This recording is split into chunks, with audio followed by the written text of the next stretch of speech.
The European Union and Mexico have finalized a long-delayed free trade agreement.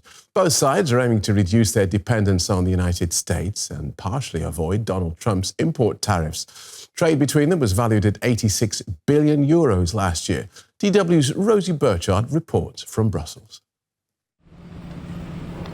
It's a very Mexican moment on the global stage as the country prepares for the World Cup. And sports fans aren't the only ones setting their sights on this city.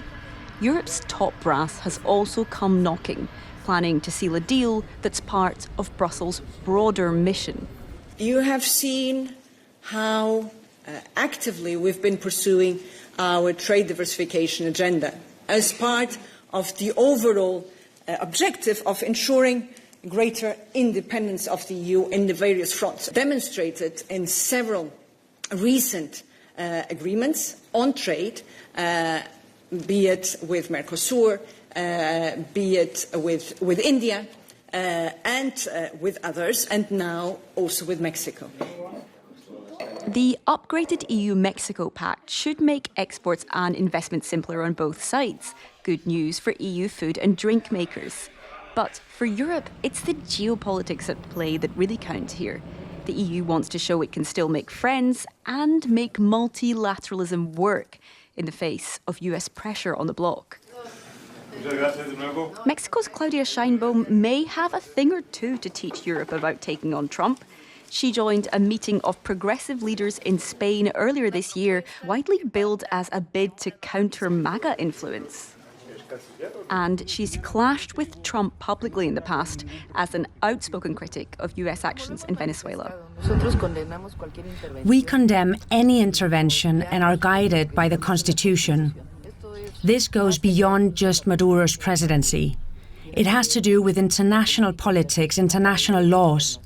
And it has to do with the very clear principles of Mexican foreign policy that we defend. But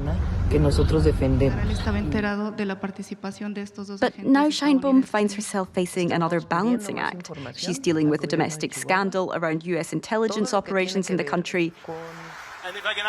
And her government is renegotiating a much bigger trade deal with World Cup co-hosts, the US and Canada. Thank you very much. Let's go. So Mexico may be keen to show provisions in its pact with the EU don't upset plans with partner number one, the US.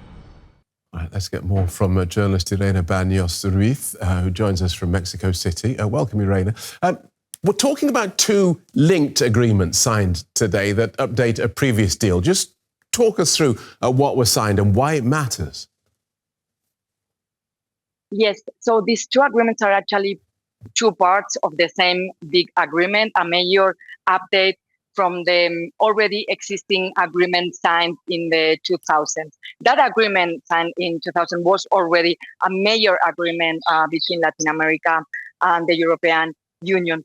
Today, what they have signed means eliminating almost completely the tariffs on the good trade between the Latin American country and the European bloc, but that also means cooperating more closely in regards to topics such as safety, justice, or digital commerce. So it really marks a historical moment for both blocs that hadn't met, also that's important to remark, for 10 years. And how important are these two markets to each other? So actually, the European Union is the third biggest investor in Mexico, behind the US and China. And both have increased their trade exchange in about 75% in the last decade. So that means they actually represent high percentage, but more than anything, they also have a symbolic effect on each other faced to the financial pressure that Washington is putting on both the Latin American country and the European bloc. Yeah, I wanted to talk about that because obviously as Europe and Mexico wrestle with the United States over trade and tariffs, I guess a deal like this takes on an increased geopolitical significance. Definitely. So this is a sign that this alliance between the European Union and Mexico might make them less vulnerable to the changes that Donald Trump is imposing on both the bloc and the Latin American country. It's particularly important also for Mexico, as the country is negotiating right now with Canada and the United States the update of the TMEC, another major commercial agreement that is putting a lot of pressure on the Latin American country. Both the European Union and Mexico are giving a signal that they are not alone and that they are looking for strong alliances to face the increasing pressure from Washington.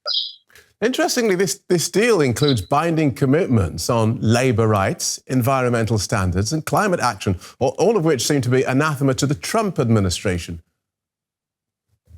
Yes, so once again, this really works as a symbolic evidence of their strengths faced to the weaknesses that Donald Trump is trying to impose in both the bloc and the Latin American country. It's not by chance that these topics are on the table. Also, the safety issue is very important right now in the relationship between Mexico and the U.S.